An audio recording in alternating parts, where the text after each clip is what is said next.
اور ان لوگوں نے اللہ تعالیٰ کی جیسی قدر پہچاننا واجب تھی ویسی قدر نہ پہچانی، جبکہ یوں کہہ دیا کہ اللہ تعالیٰ نے کسی بشر پر کوئی چیز بھی نازل نہیں کی۔ آپ کہیے کہ وہ کتاب کس نے نازل کی ہے؟ جس کو موسیٰ علیہ السلام لائے تھے، جس کی ایک کیفیت ہے کہ وہ نور ہے اور لوگوں کے لیے ہدایت ہے، جس کو تم نے متفرق ورقوں میں رکھ چھوڑا ہے، جن کو ظاہر کر دیتے ہو اور بہت سے باتوں کو چھپاتے ہو، اور تم کو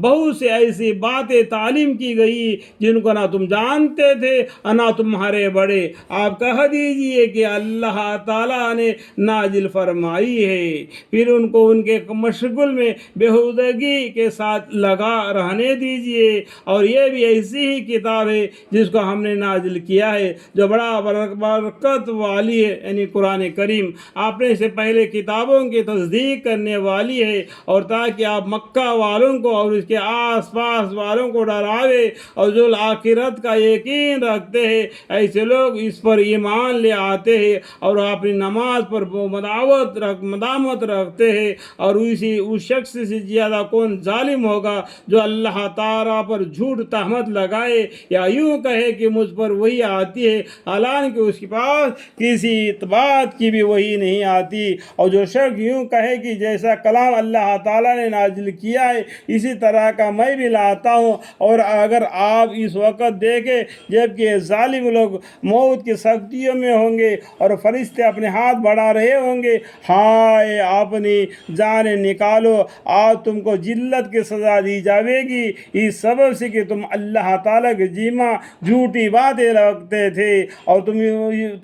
تم اس کی یعنی اللہ تعالیٰ کی آیات سے تکبر کرتے تھے، اور تم ہماری پاس تنہا آ گئے، جس طریقے سے تنہا دنیا میں آئے اور تنہا دنیا سے چلے جائیں گے، اور کل قیامت کے دن ایک ساتھ سب اٹھ کر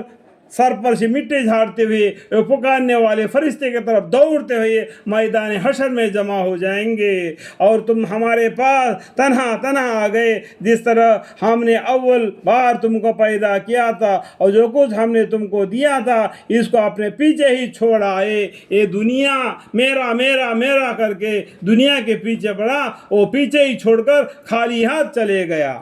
اور ہم تو تمہارے ان شفاعت کرنے والوں کو نہیں دیکھتے جن کی نسبت تم دعوی رکھتے تھے کہ وہ تمہارا معاملہ میں شریک ہے، واقعہ تمہارا آپس میں تو قطع تعلق ہو گیا، اور وہ تمہارا دعوی سب تم سے گزرا ہوا۔ ہم اللہ کو چھوڑ کر دوسرے کو عبادت کر رہے، یہ کہتے کہ اللہ کے پاس ہماری سفارش کرے گا۔